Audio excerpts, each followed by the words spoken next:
श्रोता प्रेमियों, मैं राम सागर शास्त्री आप लोगों के समक्ष रखने जा रहा हूं एक प्रसंग, गोपिका चीरहरण। देखिए, बूढ़ी बारी गोपियां यह चाहती थी कि भगवान हमारे घर आए। युवतियां सोचा करती थी कि भगवान हमारे हो जाए, परंतु कन्याएं पति के रूप में उन्हें प्राप्त करना चाहती थी। कि बूढ़ियां राह देखा करती, श्री कृष्ण हमारे घर आई। युवतियां यही सोचा करती, श्री कृष्ण हमारे हो जाए। कन्याएं मना रही थी ये, पति रूप में उनको पाए हम। जो सारे ब्रज के प्यारे हैं, अपना ही उन्हें बनाए हम। अगहन के महीने में ब्रज की कुमारियां कात्यायनी देवी की पूजा और व्रत करने लगी। वे केवल हरि अन्न ही खाती थी। कुछ रात रहते ही यमुना में नग्न स्नान करती थी और बालू की मूर्ति बनाकर उसकी पूजा करके वरदान मांगती थी कि कात्यायनी महामाये महायोगिन्यधीश्वरी, नंद को सुतम देवी, पति में कुरुते नमः। हे कात्यायनी, हे महामाये, हे महायोगिनी, हे सबकी स्वामिनी, आप नंद नंदन श्री कृष्ण को हमारा पति बना दीजिए।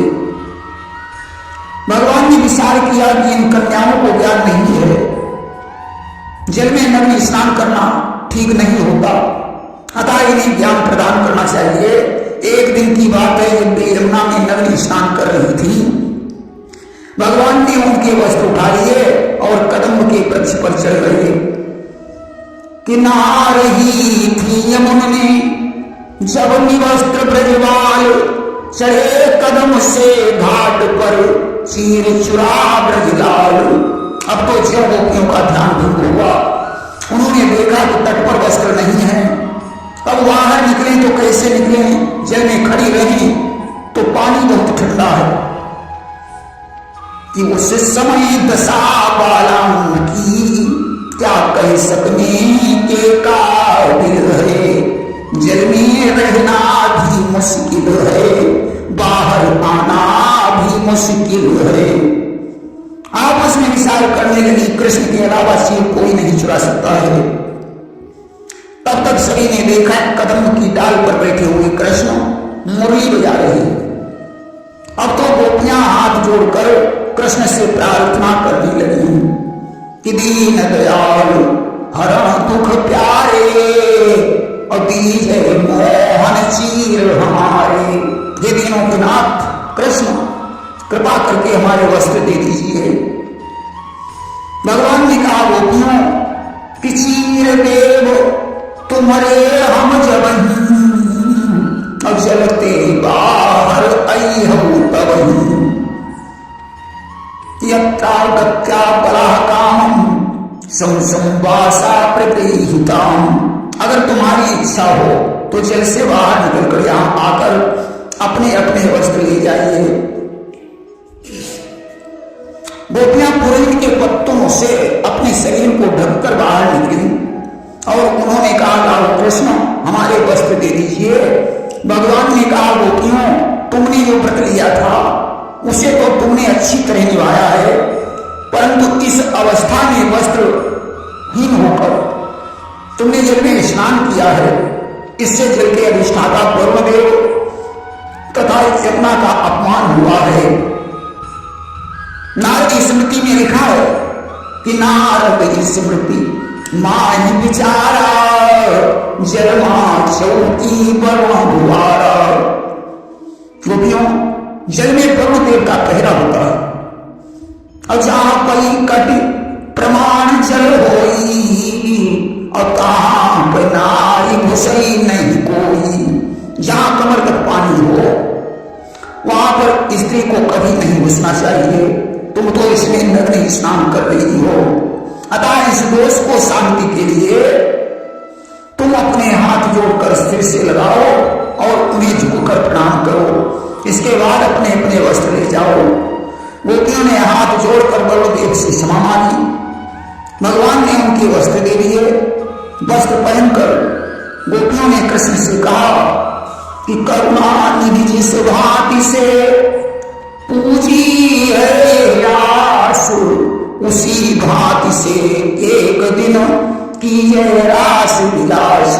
हे प्रभु, जिस तरह तुमने वस्त्र देकर हमारी कामना को पूर्ण किया है, उसी भांति हमारे साथ रास विलास कीजिए। भगवान ने कहा, गोपियों, जब अगली शरद पूर्णिमा आएगी तब मैं यमुना के किनारे तुम्हारे साथ रास करूंगा। गोपियां अपने अपने घर चली गई और शरद पूर्णिमा का इंतजार करने लगी। देखिए, भगवान ने गोपियों के वस्त्र क्यों छुआ? भगवान तो सारे संसार के स्वामी हैं। जीव को भगवान से पर्दा करने की आवश्यकता ही नहीं है। चीर चुराने के 3 कारण। नंबर 1 तो गोपियां यमुना में नग्न स्नान करती थी। भगवान ने विचार किया कि बिना दंड के अपराध करने वाला कभी नहीं मानता, और बिना कुछ नाटक बनाए बात समझ में नहीं आती। अगर हम इनके वस्त्र शीघ्र दे देंगे तो ये फिर से यही गलती करेंगे। आज तो इन्हें दंड देने के लिए नाटक करना होगा। नंबर 2, गोपियां जीव हैं और कृष्ण ब्रह्म हैं। जीव और ब्रह्म के बीच में माया का पर्दा पड़ा हुआ है, इसलिए चीर हरण करके भगवान ने संकेत किया कि माया रूपी पर्दे को हटाकर ही तुम मुझे प्राप्त कर सकती हो। नंबर 3, गोपियां जीव हैं, कृष्ण ब्रह्म हैं। शरीर एक वस्त्र के समान है। जिस तरीके से मनुष्य अपने पुराने वस्त्रों को छोड़कर नया वस्त्र धारण करता है, वैसे ही आत्मा अपने पुराने शरीर को छोड़कर नया शरीर धारण कर लेता है। आत्मा को किसी आवरण की आवश्यकता नहीं होती। भगवान गोपियों को चीर हरण करके ये संकेत कर रहे हैं कि हमारा मिलन जीव से नहीं बल्कि आत्मा से होता है। देखिए, इस तरीके से भगवान ने गोपियों को ज्ञान दिया। गोपियां तो अपने अपने घर चली गई और शरद पूर्णिमा का इंतजार करने लगी। एक बार की बात है, भगवान बंसी मठ की छांव में बैठे हुए थे। वहां कुछ ग्वालों को भूख लगी। सबसे अधिक भूख मनसुखा को लग रही थी। ग्वालों ने कृष्ण के पास पहुंचकर कहा, कृष्ण, मुझे बहुत जोर से भूख लगी है, कोई उपाय करो। भगवान बोले, ग्वालों, यहां कुछ खाने को भी नहीं रहा। अगर गायें लेकर वृंदावन लौटते हैं तो फिर गायें भूखी रह जाएंगी। इसलिए हम एक ही उपाय है, यहां से थोड़ी दूरी पर वेदवादी ब्राह्मण आंगिरस नामक यज्ञ कर रहे हैं, उनके पास जाकर यज्ञ का प्रसाद मांगो। मनसुखा बोला, अभी तक तो माखन की चोरी करवाते रहे और अब भीख मंगवा रहे हो कि घर के दर से पूरा न हुआ तो चोरी की ठहराई है। चोरी से भी देखी न गुजर तो नियत भीख पर आई है। कन्हैया, हम ये भीख मांगने नहीं जाएंगे। भगवान ने कहा, यज्ञ का प्रसाद मांगकर खाने में कोई भीख नहीं होती।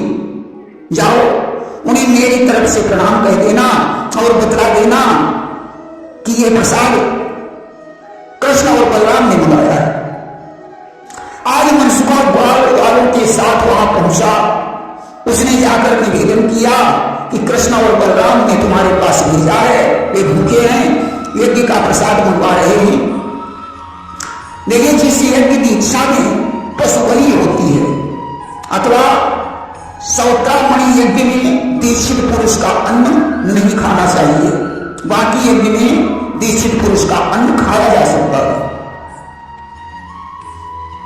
ग्वाल वालों ने ब्राह्मणों से याचना की, परंतु ब्राह्मणों ने उनकी कोई बात नहीं सुनी। उन्होंने ग्वाल वालों को फटकार दिया कि मैं किसी राम और श्याम को नहीं जानता हूं। मनसुखा आज बड़ा दुखी हो गया। उसे एक कहावत याद आई कि जहां जाए भूखा तहां पड़े सूखा।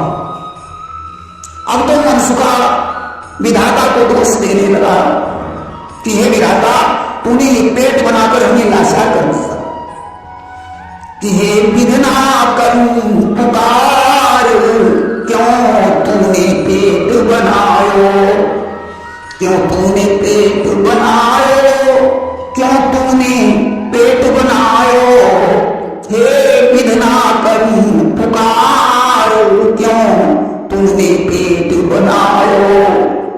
कि जब भोजन से भरता है तब पेट धीर धरता है, कर देता है लाचार, क्यों तुमने पेट बनायो। वास्तव में अगर पेट नहीं होता तो हमें जीव को पार्जन के लिए कोई उपाय भी नहीं करना पड़ता।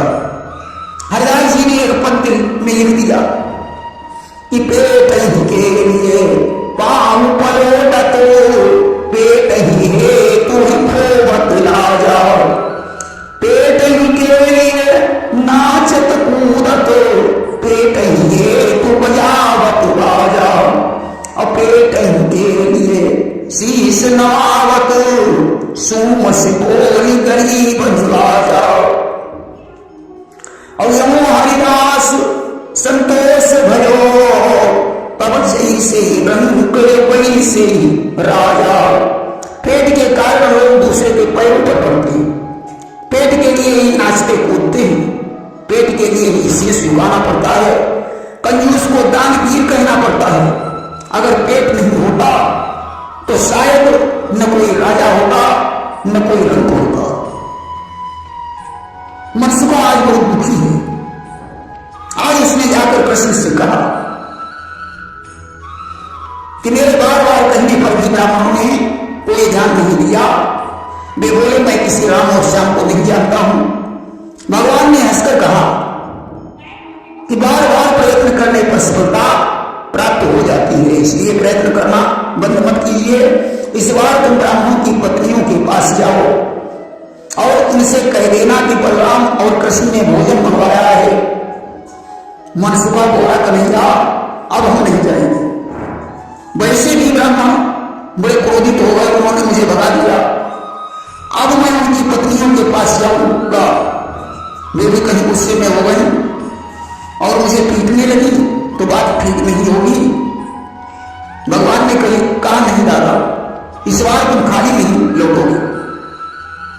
मनसुबा वालों के साथ वहां पहुंचा। उसने दुल पत्नियों को प्रणाम करके कहा बलराम और कृष्ण के लिए कुछ भोजन दे दीजिए।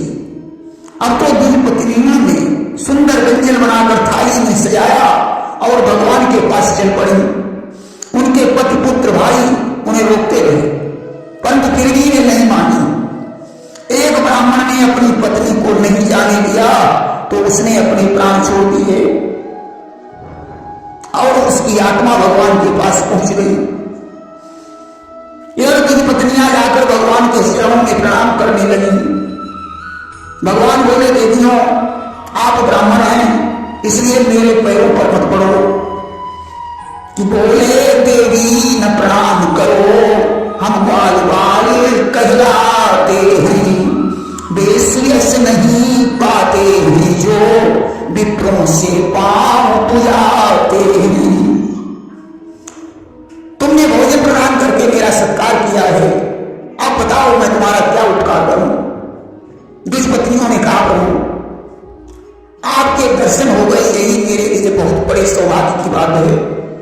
एक दुष्पत्नी ने कहा कि मेरी वो सखी कहां है जिसने अपने प्राण छोड़ दिए थे।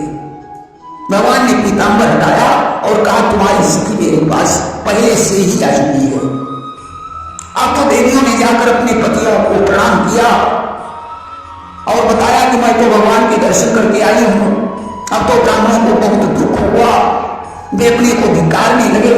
उन्हें कृष्ण और बलराम के दर्शन की बड़ी इच्छा हुई परंतु कंस के डर से वे दर्शन करने नहीं जा सकते। इसके बाद 7 वर्ष की अवस्था पर कृष्ण ने गोवर्धन की पूजा करवाई और गोवर्धन धारी बन गए।